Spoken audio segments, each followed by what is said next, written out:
Canadian Prime Minister Stephen Harper on August 2 called general elections for October 19, kicking off a campaign for a fourth straight term in power amid a sluggish economy.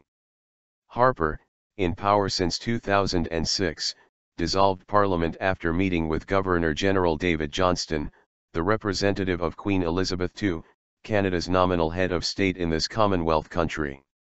Voters will be choosing all 338 members of the House of Commons, 30 more than in the last election because of redistricting. Polls suggested the race will be tight. Harper said the election was about leadership on the big issues that affect us all, our economy and our nation's security. It's an election about who will protect our economy in instability and ensure Canada's future prosperity. The national election is not a popularity contest, he added. The economy is expected to be declared officially in recession in September when second quarter GDP figures are released. But Central Bank Governor Stephen Harper already said this month the economy was in fact in recession. The Bank of Canada last month slashed rates for the second time this year to revive an economy badly hit by lower global oil prices. Harper had planned to present himself as one of the first G7 leaders to post a balanced budget since the global financial crisis, bolstering his image as a strong fiscal manager. But that was dinged by massive job losses and lower royalties due to a drop in oil prices over the past year, and growing uncertainty about Canada's economic future. The energy sector accounts for 10% of national GDP.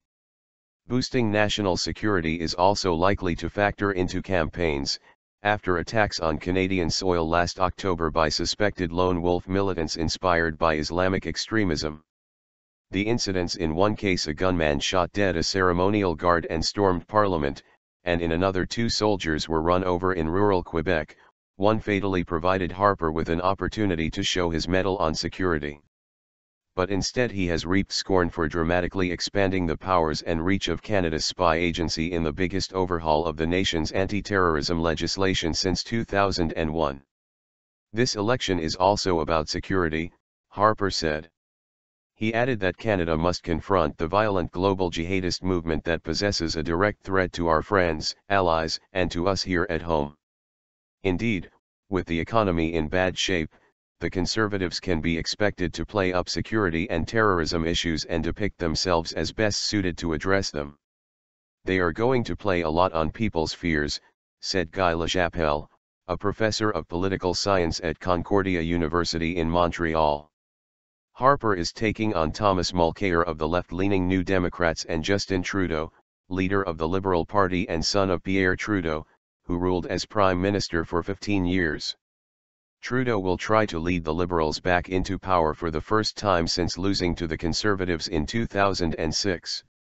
In the latest polls, Harper's Conservatives and the New Democrats are neck and neck at about 32% of voter intention, with the Liberals at 25%. The Green Party and the Bloc Québécois are also in the race. The 79-day campaign will be one of the longest in Canadian history. Mulcair attacked the Premier's record on the economy and said his own main goal will be to create jobs. "I want to speak to every Canadian who thinks that Mr. Harper's government is on the wrong track. To every Canadian who is looking for change in Ottawa," Mulcair said on August 2. "We will kickstart the economy and get Canadians back to work. This is our number one priority," Mulcair said. Trudeau also pledged to work for economic improvement and help middle-class families. "We want change that will make a real difference in the lives of all Canadians," he said.